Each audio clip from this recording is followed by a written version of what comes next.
और आपने देखा कि 4 महीना उनके पार्टी के लोग किस तरीके से बेइज्जत करते रहे, उनके सांसद किस तरीके से अभद्र बात करते रहे। मैं सुनते रहा क्योंकि मुझे वहां पे चुनाव लड़ना था। आज हमें लोग टारगेट कर रहे हैं कि आप उत्तर प्रदेश में चुनाव लड़े। देश के प्रधानमंत्री बाद हमारे 3 विधायक मिलाने के बाद वो अभी 77 हो गए और बिहार का 1 नंबर का पार्टी हो गए, बड़ी पार्टी बन गए। जो पार्टी देश का, दुनिया का सबसे बड़ा पार्टी, वो पार्टी कहीं ना कहीं एक अति पिछड़ा का बेटा, मल्ला के बेटा के सहयोग से 74 पहुंचे और 74 से 77 पहुंचे।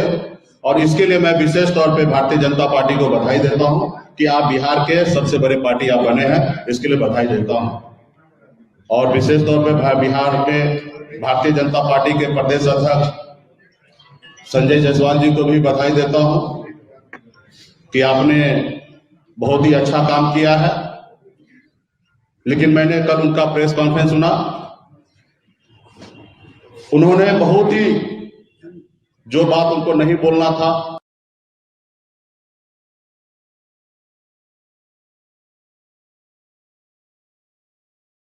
उन्होंने बोला, बहुत झूठ बोला, जबकि वो न 3 में थे न 13 में थे। जब मेरी क्या डील हुआ, ये डील सिर्फ 2 लोगों को पता है, एक सनब मल्ला को पता है और एक देश के गृह मंत्री श्री अमित शाह जी को भी पता है कि बंद कमरे में क्या डील हुआ। यहां तक कमरे के बाहर भी रहने का सौभाग्य संजय जायसवाल जी को प्राप्त नहीं हुआ था, क्योंकि कमरे के बाहर भी खड़ा होकर कान लगा के सुने। और बिहार में किसी भी नेता को यह सौभाग्य प्राप्त नहीं हुआ। हाँ, कुछ जानकारी नित्यानंद राय जी को या हमारे मंगल पांडे जी को थे कि किस तरीके से दिल्ली में क्या बात हो रहा है, ये जानकारी उनको थे। तो इसलिए वो क्या डील हुआ, इतना झूठ फैलाने का आवश्यकता उनको नहीं था। उन्होंने तो विनर बन गया, 3 विधायक को लेकर बिहार का सबसे बड़ा पार्टी बन ही गया, तो उनको झूठ बोलने की क्या आवश्यकता है। तो इसके लिए मैं भारतीय जनता पार्टी को भी शुभकामना देता हूं, हमारे विधायक जो गए हैं उनको भी शुभकामना देता हूं। और मैं आपको बता दूं कि मैं 18 साल की उम्र से मैं संघर्ष कर रहा हूं। अपनी जिंदगी को बेहतर बनाने के लिए मैं मेहनत कर रहा था, मजदूरी कर रहा था। एक दिन में 30 रुपया मैं कमाता था, महीने का 900 रुपया महीने का मैं कमाता था। और ये हम अपनी जिंदगी में संघर्ष करके मुंबई जैसे शहर में, जहां पे रहने के लिए घर नहीं था, जहां पे अपने आप को फ्रेश होने के लिए जगह नहीं था, पब्लिक शौचालय में जाना पड़ता था, ऐसी जिंदगी मैंने जिया है। फुटपाथ पे मैंने खाना खाया है, फुटपाथ पे अपनी जिंदगी को बिताया है। और वहीं से हमने संघर्ष करके मुंबई जैसे शहर में भी अपने एक अच्छा मुकाम मैंने बनाया। और उसके बाद बिहार में मैं आया, अपने लोगों का हक अधिकार के लिए मैंने देखा कि हजारों समस्या है, जहां हजारों समस्या वहीं पे मेरा भी जन्म हुआ था। लेकिन मैंने सोचा कि हमारे अपने लोगों के लिए बेहतर कुछ करे, और मैंने मुंबई के ऐशोआराम की जिंदगी को छोड़कर बिहार में आया। आपने देखा कि कितना मैंने संघर्ष किया, कितनी मैंने लड़ाई लड़ा, लाठी डंडा खाया, 7 दिन तक अनशन पे बैठा। जितना मुझे मेहनत करना था मैंने किया, और मेहनत करने के बाद 2020 में अच्छी तरीके से एक मुकाम मिला। माननीय मुख्यमंत्री नीतीश कुमार जी के नेतृत्व में बिहार में काम करने का मौका मिला। और लोगों को ये हजम नहीं हुआ कि वो देखे कि ये व्यक्ति संघर्ष के दम पर जब हमें 11 सीट देने पे मजबूर कर सकता है, तो ये लड़का आने वाले समय में बहुत मेहनत करेगा और शायद 11 सीट पे इनकी समझौता नहीं होगा, शायद 100 पे समझौता हो। तो उन्होंने ये देखा कि इसको कैसे रोका जाए, तो उन्होंने रोकने का काम किया है। और हम तो संघर्ष करना मैंने सीखा, और संघर्ष के बदौलत मैं यहाँ पे आया हूँ। क्या मैं अपने समाज के लिए आरक्षण मांग रहा हूँ, मैं गुनाह कर रहा हूँ? क्या मैं अति पिछड़ा समाज को हक अधिकार दिलाना चाहता हूँ? जितने उनकी संख्या है उतने मैं उनको आरक्षण दिलाना चाहता हूँ, मैं क्या गुनाह कर रहा हूँ? क्या मैं कर्पूरी ठाकुर जी का सपना पूरा करना चाहता हूँ, क्या मैं गुनाह कर रहा हूँ? क्या मैं चाह रहा हूँ कि देश में जातिगत जनगणना हो, उसके लिए मैं क्या गुनाह कर रहा हूँ?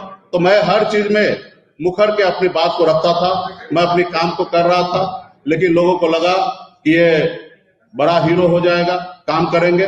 कल ही हमने बेतिया में करबरा सरैया मन है 348 एकड़ का, जो 20 साल से विभाग प्रयास कर रहा था कि ये विभाग में ट्रांसफर हो जाए। लेकिन मैंने कल ही कैबिनेट से पास कराया और विभाग में हमने ट्रांसफर किया।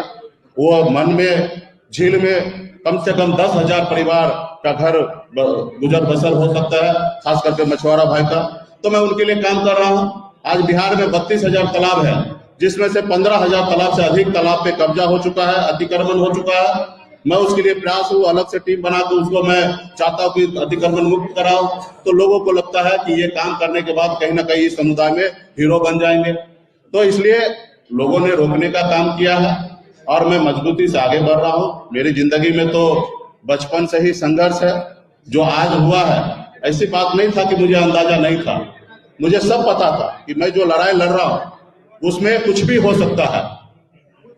कुछ लोग चाहते हैं कि मैं ऐसा आदमी बना कर रखूं कि जिनको मैं बोलूं कि उठो तो उठेंगे, बोलूंगा बैठो तो बैठेंगे। तो ये पहले हुआ करता था किसी कालखंड में, समाज में कुछ ऐसे नेता था जिनको अपने आप पे भरोसा नहीं था, इसलिए वो ऐसे करते थे कि किसी के कहने पे सुनने पर उठते थे और बैठते थे। लेकिन आज मुझे भरोसा है कि बिहार ही नहीं, देश में लाखों करोड़ों निषाद का बेटा, पिछड़ा का बेटा, दलित का बेटा आज सन ऑफ मल्ला को जानने लगा। अब मैं भी इसलिए मैं कहता हूं गर्व से कि मैं सन ऑफ मल्ला हूं, पूरे देश में निषाद का बेटा हूं, उनके हक अधिकार के लिए लड़ाई लड़ता रहूंगा। आखिरी सांस तक मैं अपने लोगों के लिए लड़ाई लड़ते रहूंगा। आप सबको पता है कि अगर मैं उनकी बात मान लेता तो शायद ये नहीं होता। आज हमने बोचहा में चुनाव लड़ने का निर्णय लिया। आप सबको पता है कि गठबंधन में वो सीट हमारा था। जब सीट अगर हमारे स्वर्गीय विधायक जी का निधन हुआ तो निश्चित तौर पर सीट खाली हुआ और उसका पहला अधिकार वीआईपी का होना था, लेकिन उन्होंने नहीं किया। उन्होंने अपने मन से अपने प्रत्याशी का नाम का घोषणा कर दिया और आपने देखा कि 4 महीना उनके पार्टी के लोग किस तरीके से बेइज्जत करते रहे, उनके सांसद किस तरीके से अभद्र बात करते रहे। मैं सुनते रहा क्योंकि मुझे वहां पे चुनाव लड़ना था। आज हमें लोग टारगेट कर रहे हैं कि आप उत्तर प्रदेश में चुनाव लड़े, देश के प्रधानमंत्री जी को लेकर विरोध किए। तो भैया आप बताइए